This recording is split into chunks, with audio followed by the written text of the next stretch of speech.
You know, we move through the air every single day and barely give it a second thought. But what happens when that air starts moving? At the speed of a race car. Or, believe it or not, even faster. Today, we're on the hunt for the most powerful, most extreme winds ever recorded on Earth.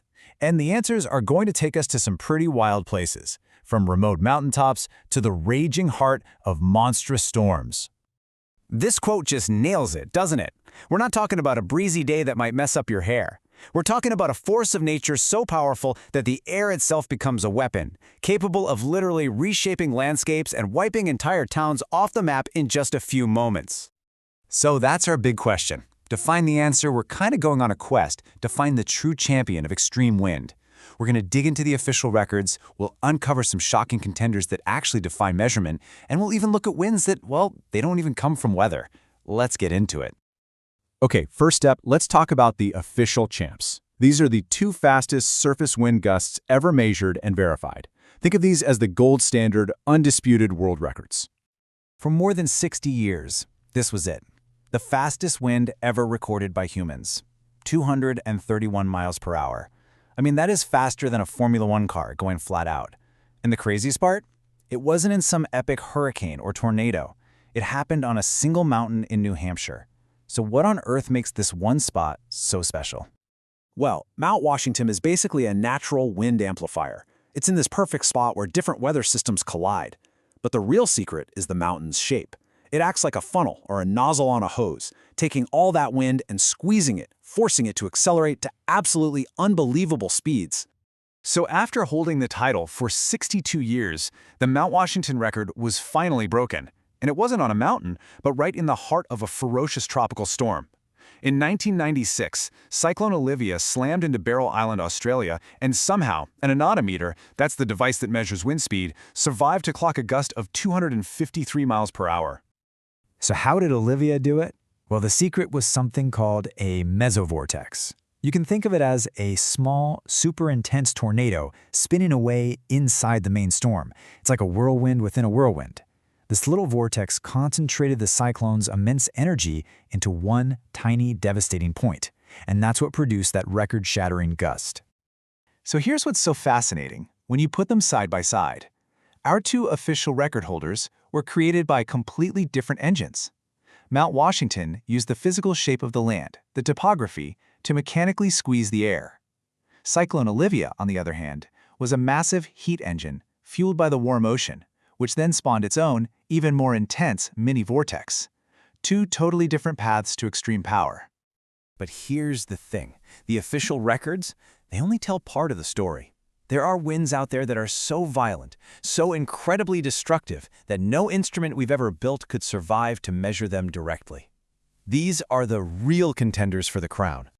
For this, we have to go to Antarctica, home of the katabatic winds. Now, these are not brief gusts. These are relentless, sustained rivers of air. Basically, cold, dense air pools on the high ice plateau, and then gravity just pulls it downhill. It gets channeled through valleys and can blow it over 120 miles per hour for days at a time. It's a constant, continent-sized blizzard. And now, for the undisputed king of raw wind speed, 318 miles per hour. This speed was measured inside a massive tornado in Oklahoma. It is so far beyond anything else, it's really in a class all its own. But you see that little asterisk? There's a catch, and it's a big one. Right, so that asterisk is key. This speed was not recorded by an instrument on the ground. Why? Because the tornado would have absolutely vaporized it. It would have been obliterated.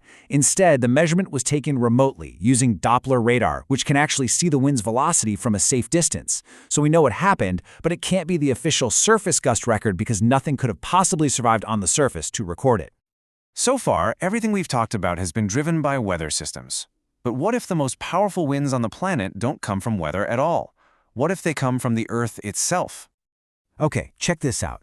When a volcano like Mount St. Helens erupts, it can create what's called a lateral blast. It's not just lava and ash, it's a superheated cloud of gas and rock that explodes sideways at incredible speed. This blast violently shoves the air out of its way, creating a massive shockwave, a wind that isn't weather but was estimated to have hit over 300 miles per hour, flattening hundreds of square miles of forest in an instant. Now this might actually blow your mind. Some of the fastest winds on Earth are happening literally right now, miles above your head.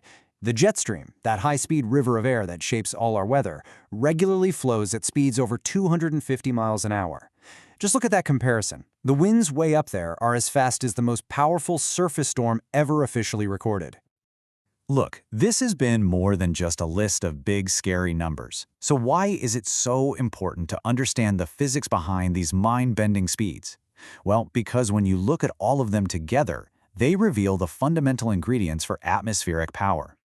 It's like a recipe. Every extreme wind we've looked at is created by some combination of these four things.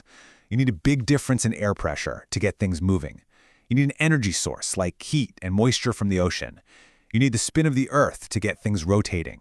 And sometimes you need the shape of the land to focus it all. When you get these ingredients together in just the right way, you get an extreme event.